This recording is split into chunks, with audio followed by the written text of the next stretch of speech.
जय यीशु मसीह। सभी विश्वासी समूहों को नमस्कार। आज हम एक नए पद पर हम विचार विनिमय करेंगे, जिसमें हमें ये देखने को मिलता है अय्यूब की किताब 8वां अध्याय 21वां पद। उसमें यह लिखा हुआ है कि वह तेरे मुंह को हंसी से और तेरे ओठों को जय जयकार से भर देगा। ये अय्यूब की किताब 8वां अध्याय 21वां पद।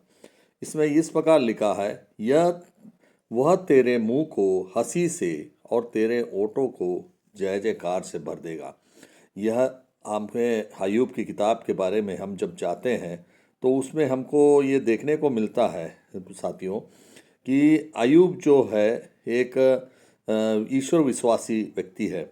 हम अपने बुक में हम जब पढ़ते हैं तो हमें देखने को मिलता है अय्यूब को जो है कि हम जब पढ़ते हैं तो हमें ये देखने को मिलता है अय्यूब को बहुत सारे नुकसान हो जाता है, नष्ट हो जाता है। उसके जीवन में बहुत सारी चीज़ों के नुकसान होता है, जैसे संपत्ति और बच्चों का उसका नुकसान हो जाता है ये, और उसके संपत्ति जितने जानवर है जो मवेशी है उस नष्ट हो जाता है, और असाध्य बीमारी जो उसके संपूर्ण शरीर में उत्पन्न हो जाता है। इस तरह से वो मानसिक और भावनात्मक रूप से वो यातनाएं सहते रहता है। ऐसी परिस्थिति में उसके तीन उसके अभिन्न मित्र थे जो उसका नाम था एलीपेज जो कि तेमानी का रहने वाला था, और बिलदत जो है शूही का रहने वाला था, और सोपर जो है नमाती का रहने का वाला था। ये तीनों जो है इनके अभिन्न मित्र थे, और ये तीनों जो है उनके पास आते हैं। उन्हें इसमें बिलदत जो है उसको ये बोलता है कि भाई जो बीमारी तेरे ऊपर में हानि तेरे ऊपर आ रहा है, यह तेरे गोपनीय रूप से कोई पाप तूने किया है, उस पाप का परिणाम है। इस तरह से उसको बताता है, और साथ ही साथ वो यह भी आशा प्रकट करता है कि तेरे मुंह में ये बोलता है, तेरे मुंह में जो हंसी है और ओठों पे जो जय जयकार, मतलब यानी कि वो ये बताने की कोशिश करता है कि कोई भी परमेश्वर के द्वारा जो हानि तेरे पर जो पहुंचाया गया है, यह हानि यकीन मानिए कि वो हमेशा के लिए तेरे ऊपर नहीं रहने वाला है। यानी कि परमेश्वर दुख तो हमेशा के लिए नहीं देता, बल्कि मनुष्य को निर्दोष और सीधा होने के लिए वो देता है। ये बात बिलदत उसको समझाने की कोशिश करता है। बिलदत और जो है वो एक पुराने ख्यालात का आदमी है, इसलिए वो उस हिसाब से उसको समझाता है। तो ऐसी परिस्थिति में शोक को आनंद में बदलने के लिए वो उसको प्रोत्साहित करता, आंसुओं को जय जयकार में बदलने के लिए वो उसको प्रोत्साहित करता। तो यहाँ पे एक रिस्टोरेशन या पुनर्स्थापना और आशा का संदेश यहाँ पे हमने को देखने को मिलता है। यानी कि तकलीफ में भी हम अपने आप को पुनर्स्थापना और आशा के रूप में हम अपने आप को परिवर्तित करना चाहिए परमेश्वर में। यह बात हमको देखने को मिलता है। इस पद में ये व्याख्या हम कर सकते हैं, वह तेरे मुंह को हंसी से भर देगा। यह केवल बाहरी मुस्कान नहीं, बल्कि हृदय की संतुष्टि से टूटे मन को चंगा करने वाली बात है। यहाँ पे बाइबल में हंसी अक्सर परमेश्वर की दी हुई शांति और आनंद के रूप में हमको दर्शाता है। हमें अंदर में जब आनंद और खुशी जब होता है हृदय में, तो उसको हम हंसी के रूप में हम ट्रीट करते हैं बाइबल में। और इसी संदर्भ में हमको ये देखने को मिलता है, रोने के पीछे रात रहती है पर भोर को आनंद आता है। ये भजन संहिता 30 का 5वां पद में हम आपको देखने को मिलता है। रोने के पीछे रात रहती है और पर भोर को आनंद आता है। तेरे ओठों को जय जयकार से भर देगा। जय जयकार यानी धन्यवाद, स्तुति या साक्षी जो परमेश्वर के हम उद्धार के रूप में हम करते हैं, वो हमसे उसमें भर देगा। पीड़ित व्यक्ति स्तुति करने लगता है और जीवन गवाही बन जाता है एक तरफ से।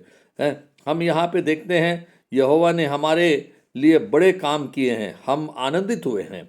यह भजन संहिता 126 का 3, इसमें ऐसा लिखता है, यहोवा ने हमारे लिए बड़े काम किए और हम आनंदित हुए हैं।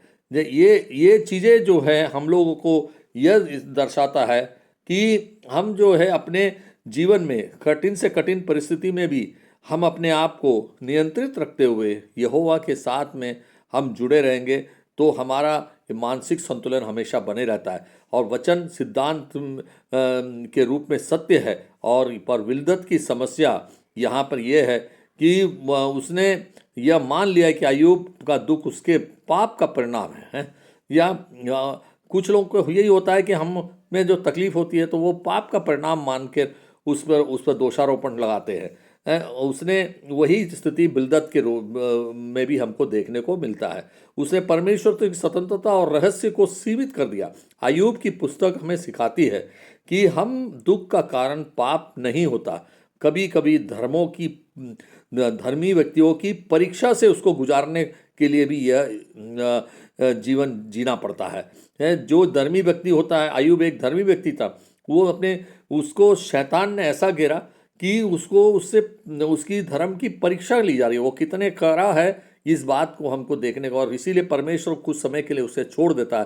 पर शैतान उसकी परीक्षा लेता है तो परमेश्वर उसे छोड़ता है ताकि वो दिखाना चाहता था कि भाई देखो, ये अय्यूब जो है एक खराब व्यक्ति है हमारे बीच में है। हम इसको इस ढंग से उसको उदाहरण के रूप में समझते हैं।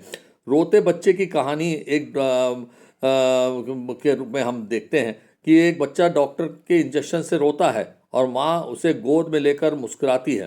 कुछ देर बाद बच्चे को भी हंसने को का नेचर पैदा हो जाता है।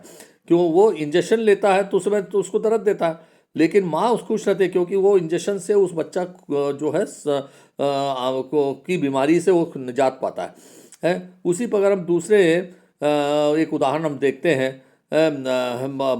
बंद कली में और खिला हुआ फूल की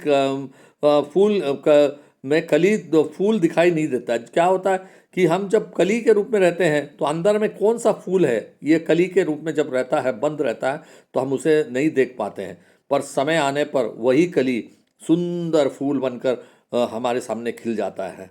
तो इस तरह से हमारे जीवन में जो दुख हमको आता है तो उस समय वो एक बंद कली के रूप में हमारे जीवन में हमको दिखता है, लेकिन उसके अंदर कौन सा फूल है, वो कितना सुंदर है, यह चीज़ जब बाद में जब हमें जो वो कुछ समय के बाद में जब वो खिलता है तब हमें दिखाई देता है। इसीलिए परमेश्वर यहाँ बोलता है कि तू अंतरे भीतर में मुस्कुराते हुए रहे और परमेश्वर का जय जयकार करते रहे। तो अपने ओठों से जय जयकार कर। तो ये हमें ये वचन यही सिखाता है कि हम खुश रहें और जय जयकार करते स्थिति में रहे, ताकि हम जो है खिले हुए फूल की तरह हम अपने आप को प्रदर्शित कर सके।